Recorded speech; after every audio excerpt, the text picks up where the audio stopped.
የዘውዳዊውና የወታደራዊው መንግስት አሉታዊ እንጂ አዎንታዊ ገጽታ እንደሌላቸው አሳይተዋል።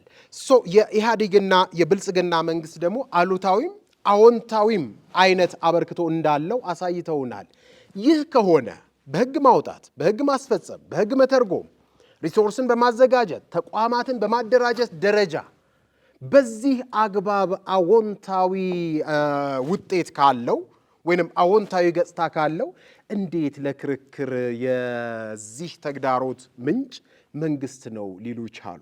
የመድብለ ፖለቲካ ፓርቲ ስርዓትን ከማየታችን በፊት የፖለቲካ ፓርቲ ስርዓቶችን ስናይ በአራት ቢያንስ ዋና ዋና ነገሮች አሉ። አንደኛው ባለ አንድ ፖለቲካ ፓርቲ የምንለው፣ ሁለተኛው ደግሞ ዱዋል የምንለው የሁለት ፖለቲካ ፓርቲዎች ተሳትፎ ያለበት፣ ሶስተኛው ደግሞ የዶሚናንት ወይ ደግሞ የአንድ ፖለቲካ ፓርቲ የበላይነት የሚታይበት ስርዓት ሲሆን፣ አራተኛው ደግሞ የመድብለ ፓርቲ ወይም ደግሞ መልቲ ፓርቲ ሲስተም የሚባል በአራት አይነት የፖለቲካ ፓርቲዎች የሚመደቡበት ሁኔታ ነው ያለው ማለት ነው። ስለዚህ በኢትዮጵያ ያሉት የመንግስታት ባህሪያትን ከድሮ ጀምሮ ስናይ በዋናነት እንግዲህ ከዚህ በፊት በዘመነ መሳፍንት 1755 እስከ 1855 ጀምሮ ብናይ ከዛም በፊት እስከ ደርግ ስርዓት ድረስ ያለው የአፍሪካንም የኮንቲኔንቱን በአጠቃላይ አህጉሩን ስናይ የኢትዮጵያንም ጨምሮ ስናይ የእርስ በርስ አንዱ ሌላውን አሸንፎ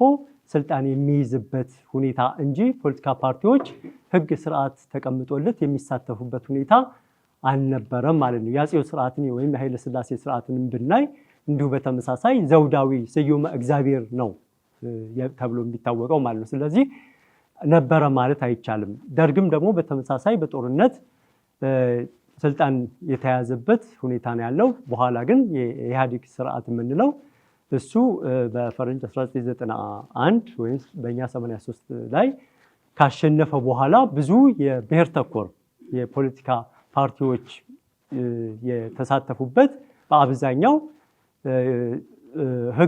የህገ መንግስት ተረቆለት የምርጫ ህጎች ተቀርጸው ምርጫ እንዲደረግ የተደረገበት ሁኔታ አለ። ከዚህ አንጻር አሁንም ደግሞ ያለው የብልጽግና ስርዓት ከዛው ከኢህአዴግ ስርዓት የወጣ ነገር ግን ራሱን ደግሞ የለውጥ መንግስት የሚል በመሆኑ በኢህአዴግ ስርዓት ከህገ መንግስት ማርቀቅ የምርጫ ህጎችን ሌሎች መመሪያዎችን ከማዘጋጀት ምርጫ ቦርድ ከመቋቋም ጀምሮ ሌሎች አዎንታዊ ለፖለቲካ ፓርቲዎች ለምርጫ ቅስቀሳ የሚውል ሪሶርስ ከመመደብ አንጻርና ሌሎች ድጋፎችን በማድረግ ጉድለቶች አሉ ብሎ ያሰበውን ራሱን የብልጽግና መንግስት የለውጡ መንግስት ብሎ ነው የሚጠራው። ስለዚህ ሪፎርም ወይም የለውጥ ማሻሻያ ስራዎችን አዋጆችን በማሻሻል ተቋማትን እንደ ምርጫ ቦርድ የመሳሰሉትን ሌሎችን ተቋማትን መልሶ በማደራጀት የተሻለ ስራ በመስራት የመድብለ ፓርቲ ስርዓት በኢህአዴግ ስርዓት ተጀምሮ በብልጽግና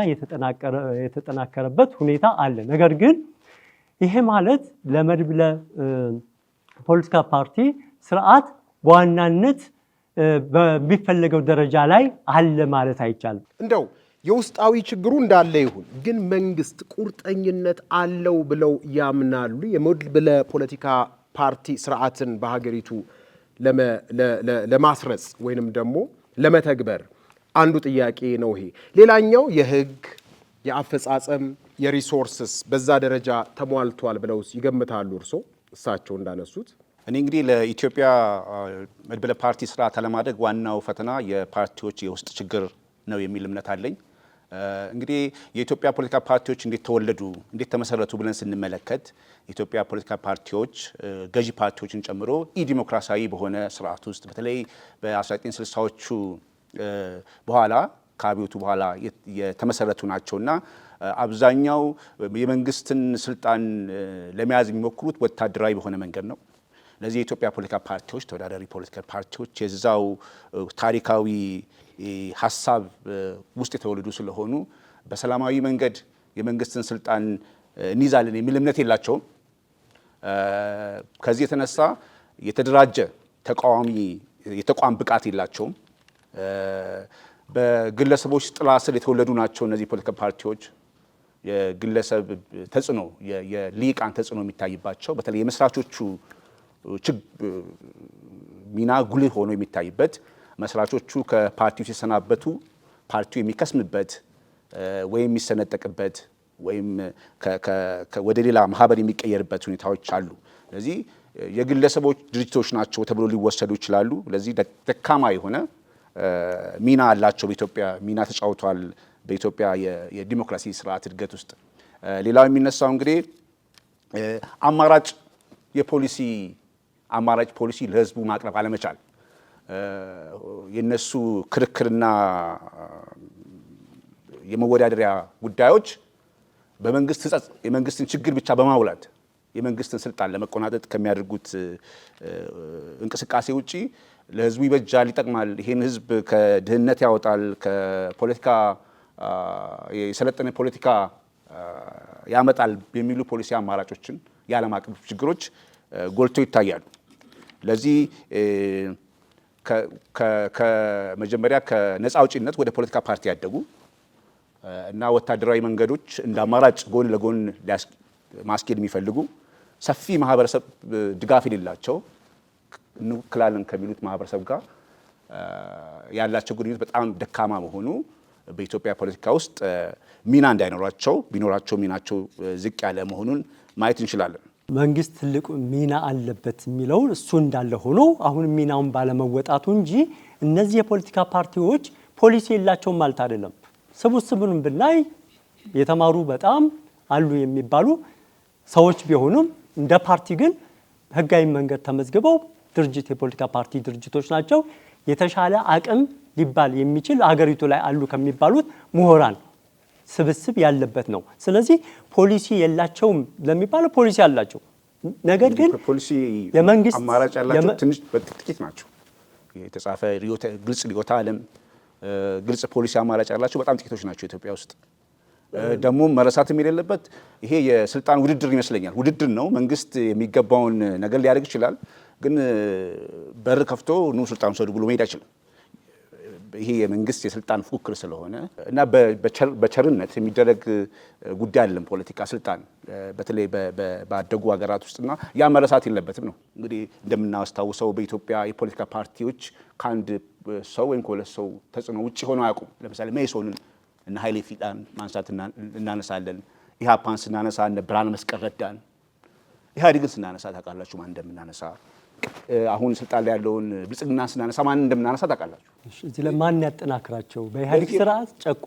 በኢህአዴግ ስርዓት እስከ ማፈን ብዙሃን እስር ቤት እስከ መግባት እስከ መሳደድ እንደምናየው እንግዲህ ሌሎችን ፕሮፌሰር በየራኑ ሌሎችን ጨምሮ እስር ቤት 97 ገብቷል።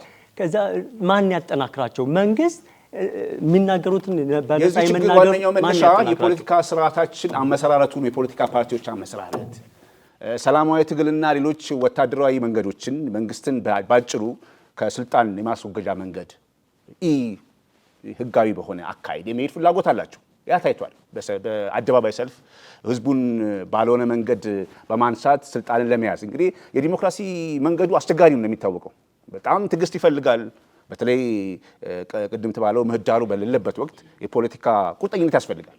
ሰላማዊ ትግልን ህዝብን ማስለመድ በፖለቲካ ንግግር እና ውይይት ድርድር በማመን ከመንግስትም ሆነ ከእርስ በራሳቸው ተደራድረው ጠንካራ ሆኖ እስካልመጡ ድረስ አሁንም በኢትዮጵያ መድበለ ፓርቲ ስርዓት ውስጥ ሚና ይኖራቸው ብዬ አላስብም። ማፈን ባለበት ሁኔታ እንዳይጠናከሩ ባለበት ሁኔታ ምርጫ እንዲያደርጉ እንዳይንቀሳቀሱ የመሳደዱ ሁኔታ የነሱ ፍላጎት ነው እነሱ የሚጠናከሩት።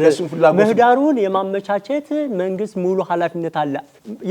አሁንንም የተደረገው ምርጫ ነኝ ምሳሌ የብልጽግና የኢህአዴግን ያለውን ስብስብ እንዳለ ይዞ ነው ነባር አቅሙን ይዞ ነው የመጣው። ሌሎች ደግሞ አዳዲስ እድሎችንም እየጨመረ አቅም አውራ ፓርቲ እየሆነ ነው የመጣው።